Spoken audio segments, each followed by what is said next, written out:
wabarakatuh. Waalaikumsalam warahmatullahi wabarakatuh. Nah, kembali lagi di podcast kita hari ini yang akan membahas mengenai integritas sebagai calon seorang pemimpin. Nah, sebelum lanjut membahas lebih dalam mengenai apa itu integritas, mungkin kita bisa perkenalan terlebih dahulu, dimulai dari saya sebagai moderator. Perkenalkan, nama saya Nurkesya Andiniarti dengan NIM channel 11251157 dari kelompok 19. Dilanjut oleh teman saya yang ada di sebelah kanan. Perkenalkan, nama saya Miftah Ahmad Fakih dengan NIM channel 11251247. Perkenalkan, nama saya Zirafikan Khalilullah dengan NIM channel 1151331. Perkenalkan, nama saya Muhammad Ali Al-Hidayah dengan NIM C0112511201. Halo guys, izin perkenalkan diri, nama saya Indir Nadetera Putri Hamadi dengan NIM C0112512228. Halo teman-teman semua, perkenalkan nama saya Farabila Galang Magribi dengan NIM channel 11251195 dari kelompok 19 BSLT 2025. Halo semuanya, perkenalkan nama saya Aprilia dengan NIM C01125126 dari kelompok 19 BSLT 2025. Hai semua, perkenalkan nama saya Naila Syifarafani dengan NIM channel 11251297 dari kelompok 19. Halo semua, perkenalkan nama saya Fatma Zaya dengan NIM C0112511077. Halo, perkenalkan nama saya Nur Safira, kerap dipanggil Vira dengan NIM channel 11251187. Halo, perkenalkan nama saya Inaya Riedinita, bisa dipanggil Inaya dengan NIM channel 11251137. Nah, oke, tadi para narasumber maupun moderator telah memperkenalkan diri. Terima kasih sebelumnya atas waktu yang telah diluangkan. Nah, sekarang kita menuju membahas mengenai integritas. Nah, saya ambil satu contoh kasus yang akan kita bahas bersama. Kasusnya itu mengenai sosok Muhammad Elham Yahya Lukman atau biasa disebut Gus Elham sedang menjadi sorotan di ruang publik. Mengapa?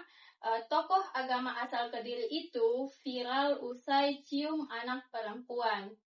Sosoknya kini minta maaf usai panen kritikan dari publik. Gus Elham Yahya menjadi sorotan publik setelah beredar sejumlah video yang menunjukkan dirinya sedang mencium pipi hingga bibir anak kecil tersebut. Video tersebut dengan cepat viral dan menuai reaksi negatif dari para warganet. Menanggapi hal itu, saya ingin menanyakan tentang beberapa hal kepada kalian. Yang pertama yaitu, jadi apa makna dari kontroversi itu sendiri dalam konteks integritas tokoh agama di era media sosial saat ini? Saya persilahkan kepada Naila untuk menanggapinya. Jadi, baik, kontroversi Gus Elham yang kita kenal sebagai pendakwah saat ini yang sedang viral di berbagai publik, ini tidak hanya berkaitan dengan individualnya saja, tetapi juga dengan mencerminkan tantangan-tantangan besar integritas tokoh agama di era modern saat ini atau yang dikenal dengan di era media sosial pada saat ini. Jadi, di tengah ruang lingkup publik yang sangat terbuka ini, tokoh agama dituntut tidak hanya menyampaikan pesan-pesan moral kepada para audiensnya saja, tetapi juga cara mereka menjaga konsistensi sikap dan perilaku mereka. Karena kenapa mereka harus menjaga itu semua? Karena mereka ini adalah para panutan kita semua. Jadi, media sosial ini sangat berperan besar karena media sosial sangat cepat menyebar informasi, opini, ataupun isu-isu. Mau itu dari yang positif sampai yang negatif. Tetapi yang kita ketahui dari Gus Elham ini, dia sangat mendapatkan banyak komentar-komentar yang negatif. Nah, sehingga setiap tindakan ataupun pernyataan-pernyataan dapat dengan mudah dipersoalkan dan sangat cepat untuk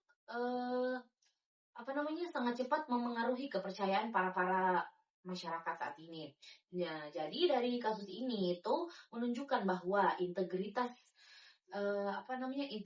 ini pendakwah diuji tidak hanya dari cara mereka menyampaikan ceramah ke kita ataupun isi-isi ceramah mereka mungkin tidak hanya dari itu, tetapi kita sebagai masyarakat juga harus menguji mereka ini dari cara mereka menerima kritikan-kritikan, komentar-komentar dari para masyarakat manapun.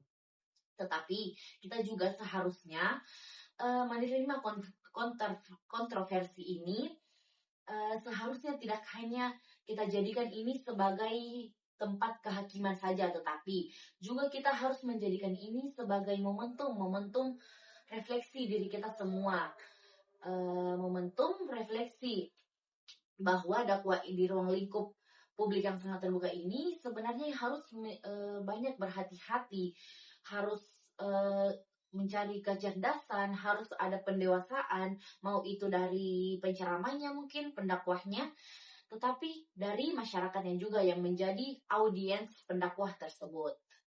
Wah, terima kasih atas tanggapan yang telah diberikan, Naila. Saya semakin penasaran dari makna yang telah disebutkan tadi, itu memberikan saya respon yang agak gimana ya. Nah, selanjutnya kita bahas tentang apa sih yang buat pendakwah muda rawan atau rawan kontroversi. Jadi gini guys, gampangnya itu kita ibaratkan medsos itu seperti pedang bermata dua ya. Jadi maksudnya apa? Maksudnya seperti yang sudah Naila jelaskan tadi, di mana ketika kita menyebarkan informasi melewati media sosial, itu pasti kita tahu itu penyebarannya sangat cepat. Nah, tapi yang menjadi masalah, terkadang para pendakwah ini mereka itu hanya mencari views guys. Jadi mereka tidak memikirkan apa dampaknya tentang konten yang mereka bawakan itu. Jadi apa hasilnya? Memang views-nya itu bertambah, kemudian banjir like dan komentar dan segala macamnya. Tetapi mereka tuh tidak menyadari bahwa etikanya mereka itu terabaikan. Jadi begitu motivator. Wah, terima kasih tadi Indi atas tanggapannya mengenai apa yang membuat anak muda rawan terhadap kontroversi. Selanjutnya saya mau tahu apa sih pesan kamu kepada anak muda saat ini untuk bersikap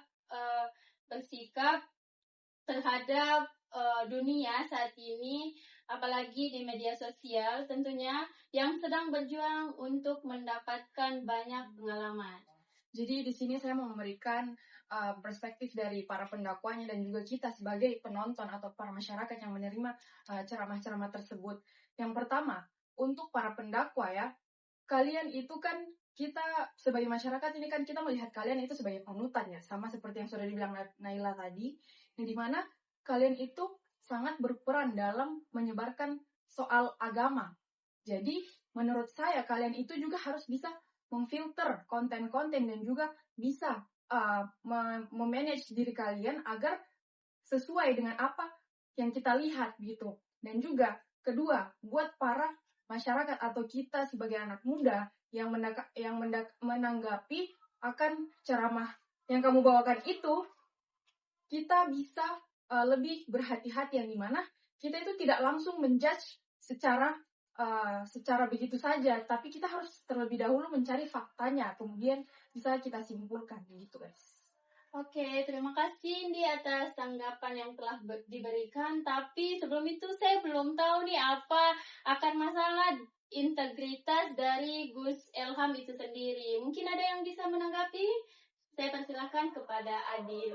Oke, jadi kita bisa lihat dulu dari masalahnya Gus Elham ini. Di mana Gus Elham ini, dia itu tidak minta maaf langsung, tapi dia itu menunggu dorongan dari publik untuk minta maaf. Di sini kita bisa melihat bahwa Gus Elham ini tidak memiliki akuntabilitas publik atau tidak memiliki rasa bersalah. Nah, ketidakrasa bersalahan ini itu berasal dari pemujaan berlebihan gitu terhadap tokoh masyarakat atau tokoh agama di lingkungan masyarakat, di mana terjadi sakralisasi berlebihan begitu terhadap tokoh-tokoh agama ini.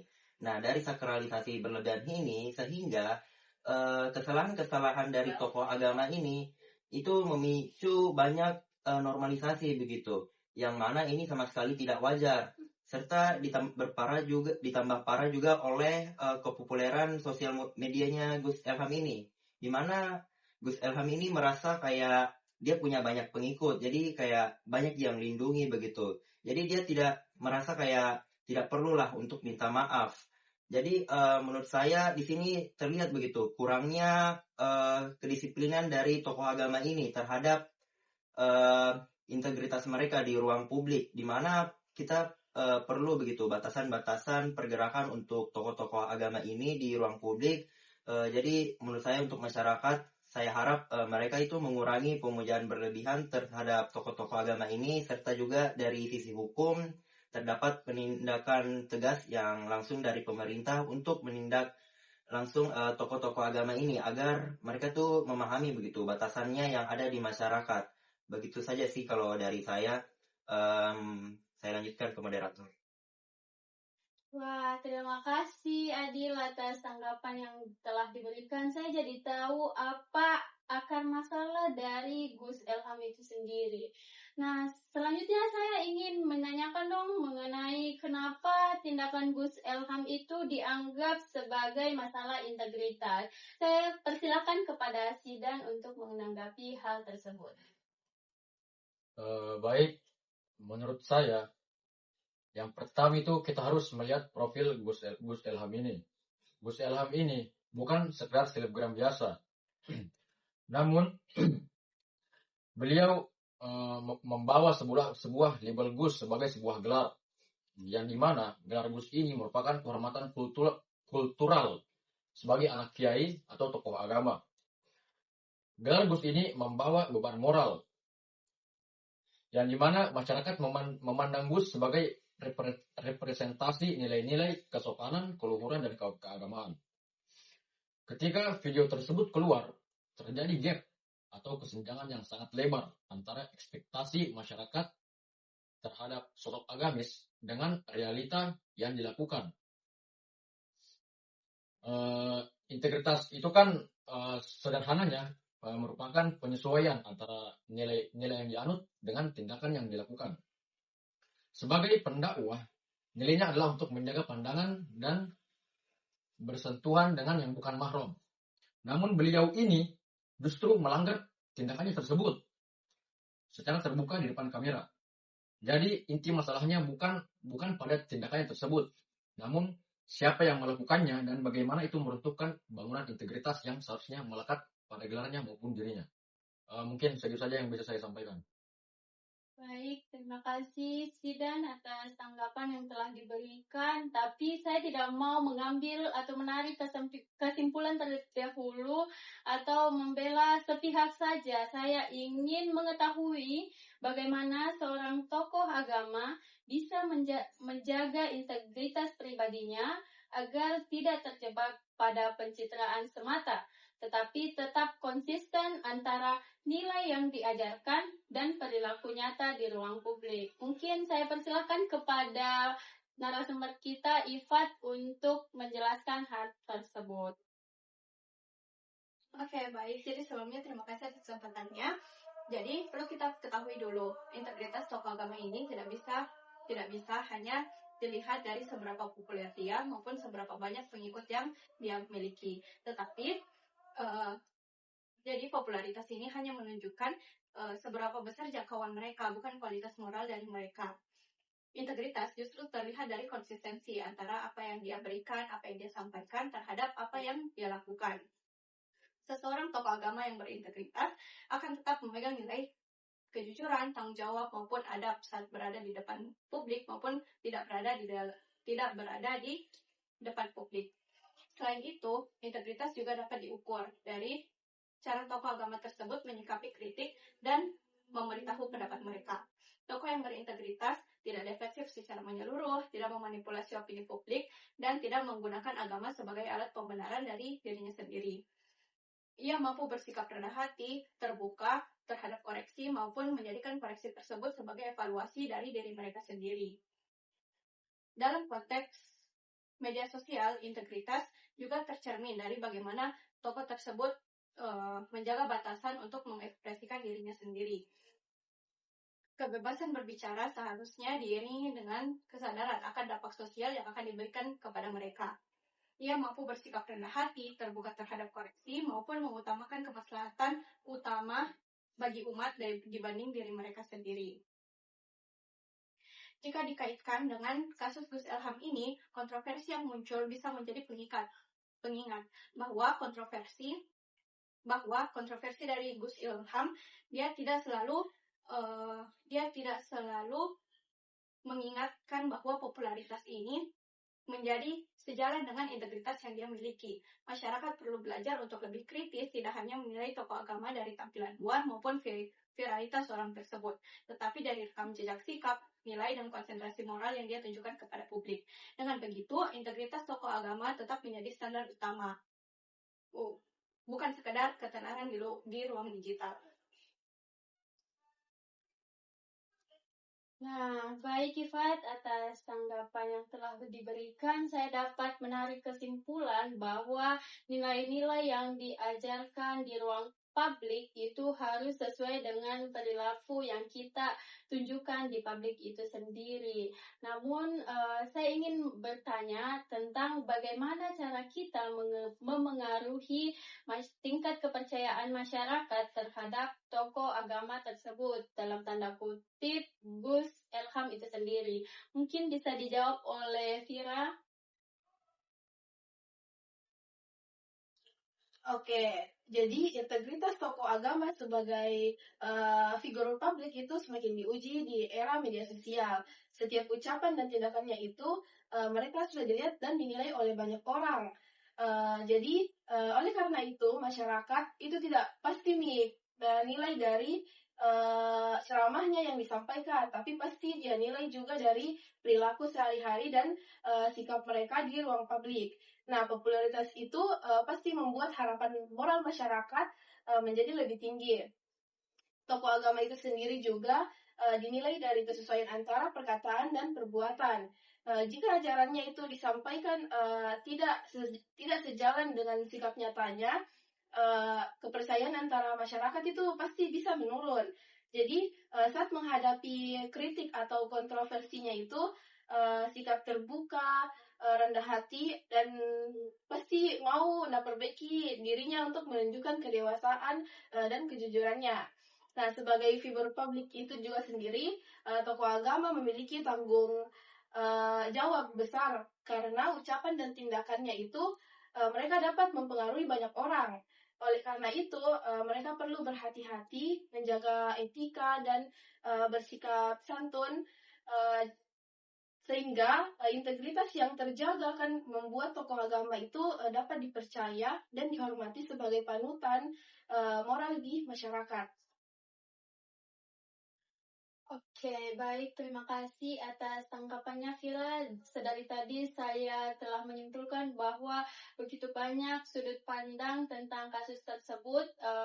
Saya juga dapat menarik kesimpulan bahwa ketika kita bermedia sosial, tentunya kita harus menjaga perilaku kita, sikap kita, etika kita. Apalagi kita sebagai seorang Gus itu seharusnya menjadi panutan atau contoh bagi audiens kita. Jadi apa yang kita sampaikan harus sesuai dengan apa yang kita lakukan. Ada batasan-batasannya gitu ya, Moderator? Ya, betul. Nah, yang ingin saya tanyakan, bagaimana sih kebebasan berekspresi tokoh agama seharusnya dipahami dan di mana batasan yang perlu diperhatikan agar tidak menimbulkan konflik di ruang publik. Mungkin bisa dijawab oleh teman kita.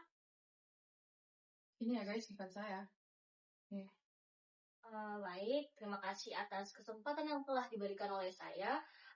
Kalau misalnya kita membahas tentang kebebasan untuk berekspresi, bersikap, itu menurut saya sangat krusial sekali. Apalagi kita ini membahas tentang agama, yang dimana kalau kita membahas tentang agama itu sangat sensitif di kalangan masyarakat.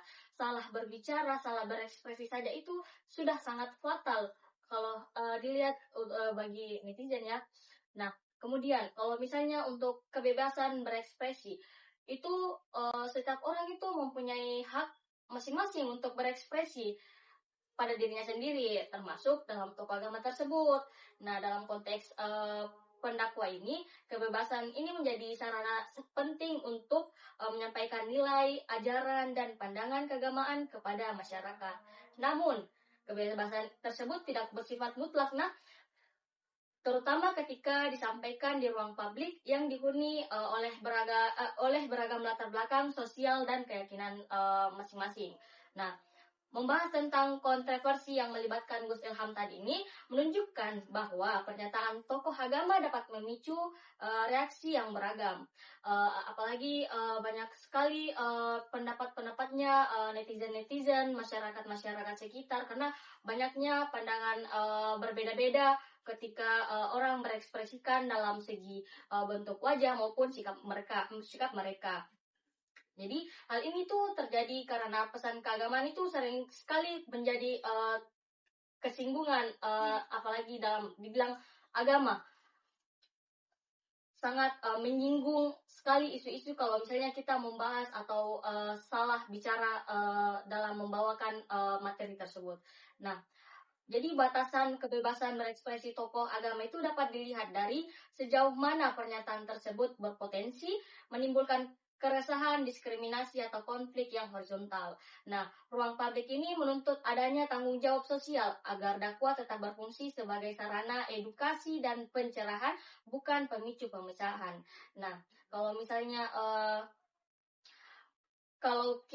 dalam pendakwa itu ngomongnya di tempat ramai kayak di media sosial ataupun depan banyak orang ini harus ekstra hati-hati.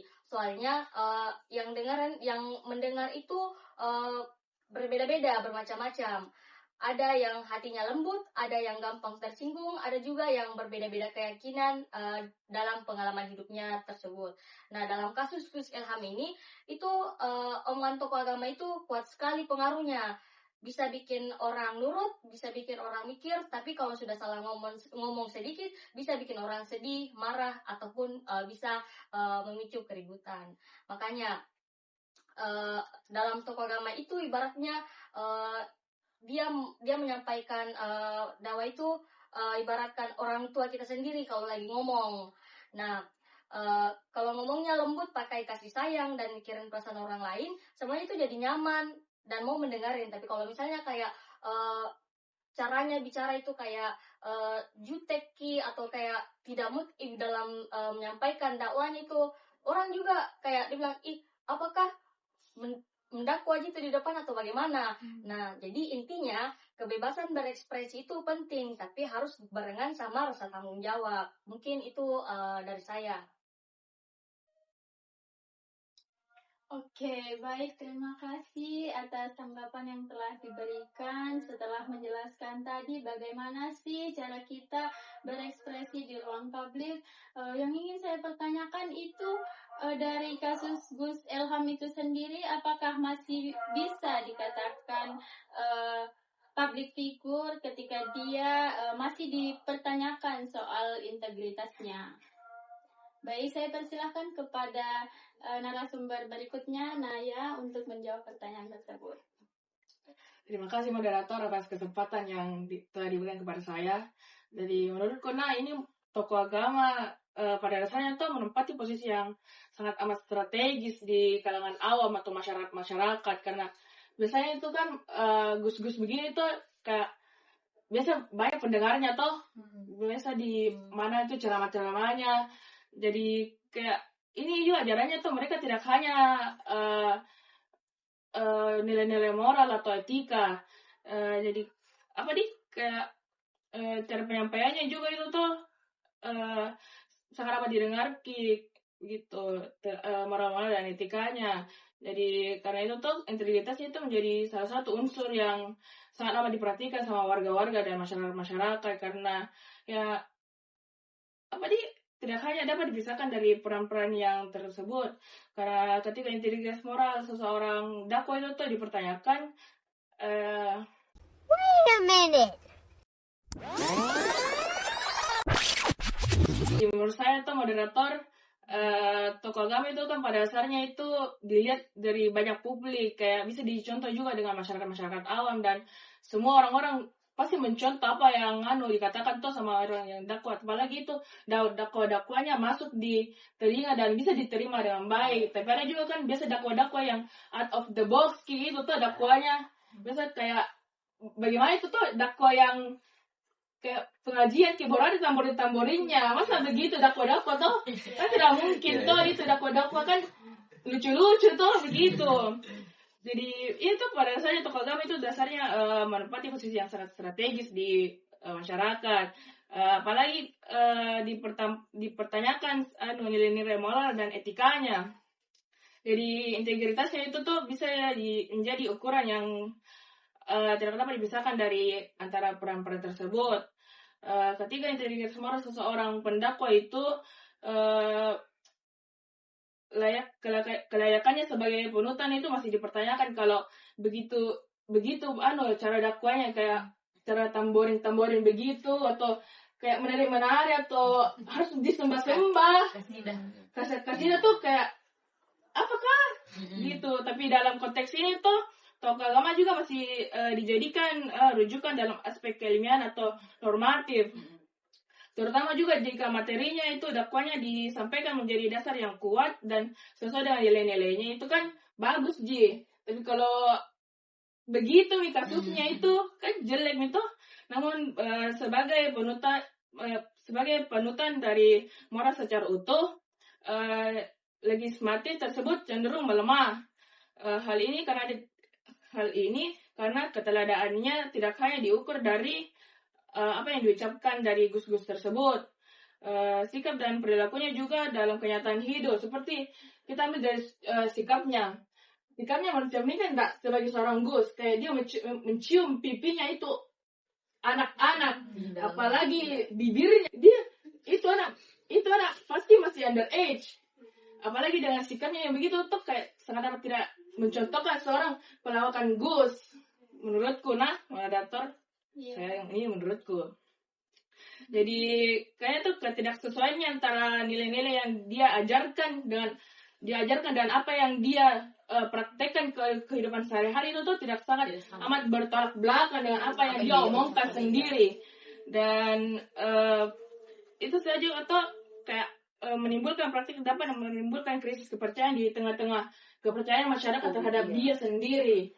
Dan dia juga sudah merusak moral-moral dan etikanya sendiri, karena dia juga mencium pipinya anak dan bibirnya anak perempuan. Sangat fatal ya guys. Terima kasih Naya telah menanggapi hal tersebut. Saya jadi sadar bahwa dari narasumber ini dia dapat menanggapi integritas itu sendiri dengan sangat baik. Terima kasih para narasumber. Nah, sebelum itu tapi saya belum mendapatkan sebuah refleksi ataupun solusi dari hal tersebut. Mungkin ada yang dapat menanggapi hal tersebut. Saya persilakan kepada narasumber berikutnya untuk menanggapi hal tersebut. Baik, terima kasih atas kesempatannya. Nah, di sini dilihat dari permasalahan Gus Elham ini, kita bisa melihat refleksi dan solusi yang dapat kita lihat dari permasalahan tersebut. Nah, jadi permasalahan atau kasus dari Gus Elham ini harusnya bisa menjadi patokan bagi para pendakwa muda lainnya, yang dimana seperti yang dikatakan tadi oleh teman saya, bahwa pedang bermata dua, yang dapat diartikan bahwa teknologi digital saat ini itu sangat berperan besar. Nah, oleh karena itu bisa kita katakan bahwa teknologi digital itu memiliki dua sisi yang berbeda. Yang pertama, bisa meningkatkan seseorang setinggi langit, tapi begitu juga sebaliknya, dia juga bisa menurunkan seseorang seketika, karena seseorang tersebut inkonsisten, atau dia tidak konsisten dalam menjalankan tugasnya. Yang dalam hal ini Gus Elham sendiri tidak menjalankan tugasnya sebagai pendakwa. Nah, Selain itu, menurut saya pribadi, ruang digital itu bisa saya anggap kejam. Kenapa? Karena integritas di ruang siber itu bukan lagi soal menjadi manusia yang sempurna, tetapi mengenai konsistensinya antara citra atau branding dan realita. Nah, integritas di era digital adalah tentang transparansi dan akuntabilitas. Nah, jika seorang tokoh agama ingin menggunakan kebebasan berekspresinya, baik itu dalam hal misalnya hobi, gaya hidup, atau pendapat politik, berarti dia juga harus bersiap berdialog dengan publik bukan sekedar hanya defensif atau dia mempertahankan dirinya sendiri. Otomatis dia harus mengungkapkan atau bisa berbicara langsung dengan publik itu sendiri. Nah, integritas itu bukan berarti kita tidak boleh salah, tapi bagaimana seorang tokoh agama bisa merespon kesalahannya dengan rendah hati. Nah, hal tersebut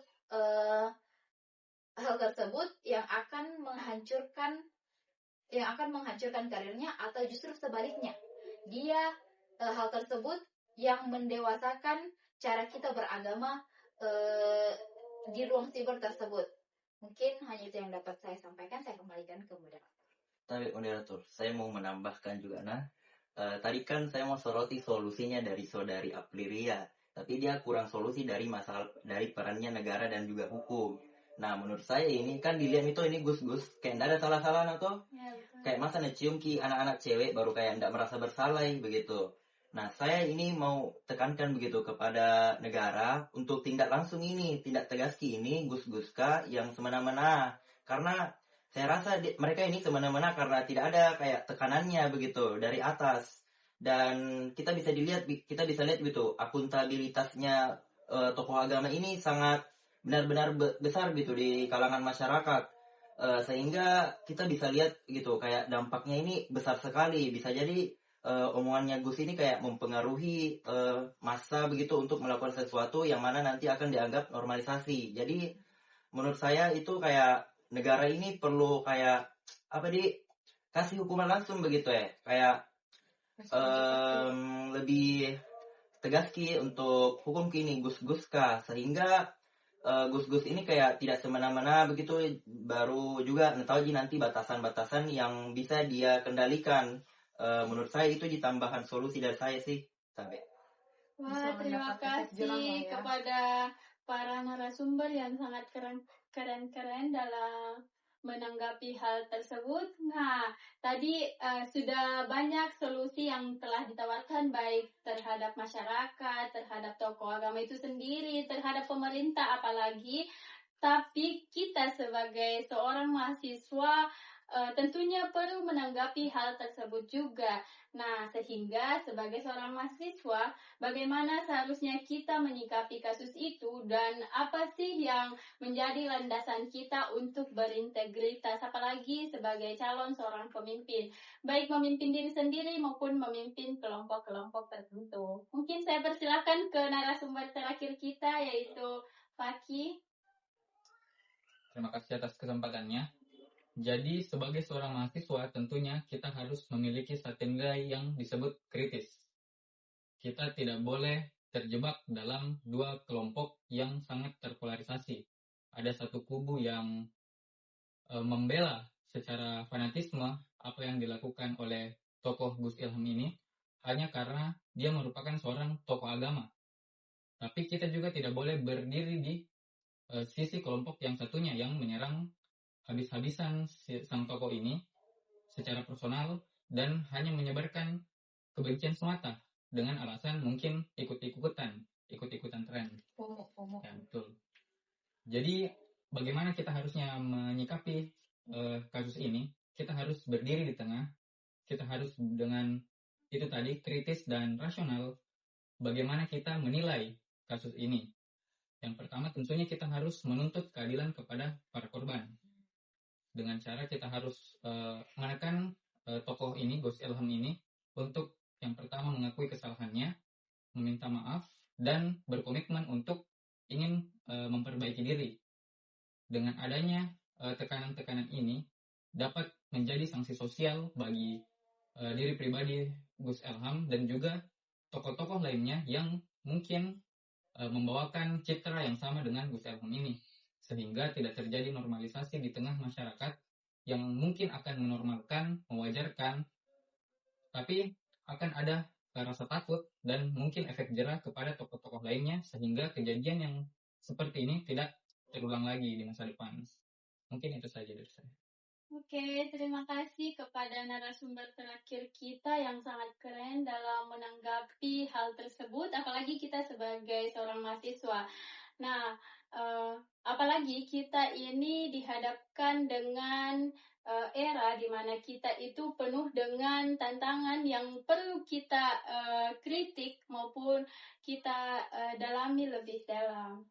Mungkin sebelum menutup ada yang bisa menyampaikan pesan dan kesan selama BSLT ini? Mungkin dari Faki sebagai moderator narasumber terakhir Mulai kita. dari Faki nih kayaknya dulu nih satu-satu. Ya. Jadi untuk menyikapi BSLT ini adalah proses pengajaran tahap 2 kami di Fakultas Kedokteran Universitas Hasanuddin dengan tema yang sangat menarik, yaitu integritas di era dependensi ini. Jadi selama pengajaran ini saya berkembang sangat mungkin cukup baik, terutama dengan temanya itu, integritas di era dependensi. Jadi saya bisa menyikapi, memberikan pandangan terhadap kasus-kasus yang sangat banyak sekali. Ada kita mungkin di sekarang ini terjebak dengan arus informasi yang sangat besar. Jadi kita kadang teralihkan isunya, padahal satu isu itu sangat penting. Seperti mungkin ini kasus Gus Ilham ini, kita jangan hanya terpaku di sini, ataupun kita mungkin akan teralihkan perhatiannya. Kita baru fokus ke sini, nanti kita mudah teralihkan. Jadi itulah, kita sebagai seorang pemimpin harus menuntut satu keadilan dan tidak boleh berhenti sampai keadilan itu terpenuhi. Mungkin itu saja dari saya. Oke, ada lagi yang bisa memberikan tanggapan? Ini harus semuanya ya? Atau beberapa orang saja? Beberapa orang saja mungkin. Saya berikan ke Baik, kalau untuk dari saya itu sangat singkat saya tapi bermakna, yaitu seru, sangat baik, seru, pokoknya best lah. Aku juga mau. Jadi pesan dan kesan saya untuk WSLT 2025 kali ini itu jujur ya guys, sebenarnya saya itu bukan kurang suka sih, cuman kayak kurang lebih bisa mendalami soal politik ya. Tapi di BSLT kali ini kita itu diajarkan untuk seperti yang Faki bilang tadi, untuk bisa menghadapi isu-isu sosial yang menurut kita itu mungkin kayak itu terdapat kesenjangan atau kayak ketidakadilan. Jadi kita dipaksa untuk bisa mendapatkan keadaan tersebut. Jadi mungkin dari saya itu, saya menjadi lebih bisa percaya diri dan juga lebih bisa menyuarakan apa yang tidak sesuai dengan keinginan saya. Terima kasih BSLT 2025, sangat seru. Selanjutnya ada lagi yang ingin memberikan pesan? Mungkin. Namun sebelum menutup, kayaknya perlu diberikan kesimpulan dari tanggapan-tanggapan para narasumber.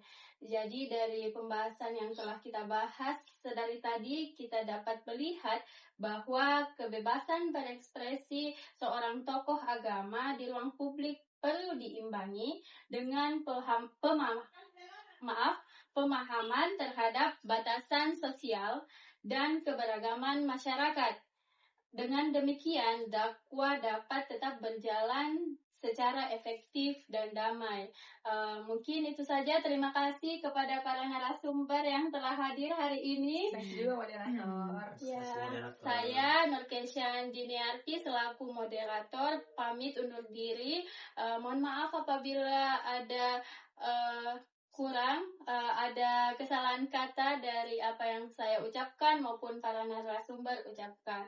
Mungkin itu saja, kurang dan lebihnya mohon dimaafkan. Wassalamualaikum warahmatullahi wabarakatuh. Bye bye guys. Porque te persistente, el momento no lo fíe. Cuando te pegues, te pega, tú quieres que te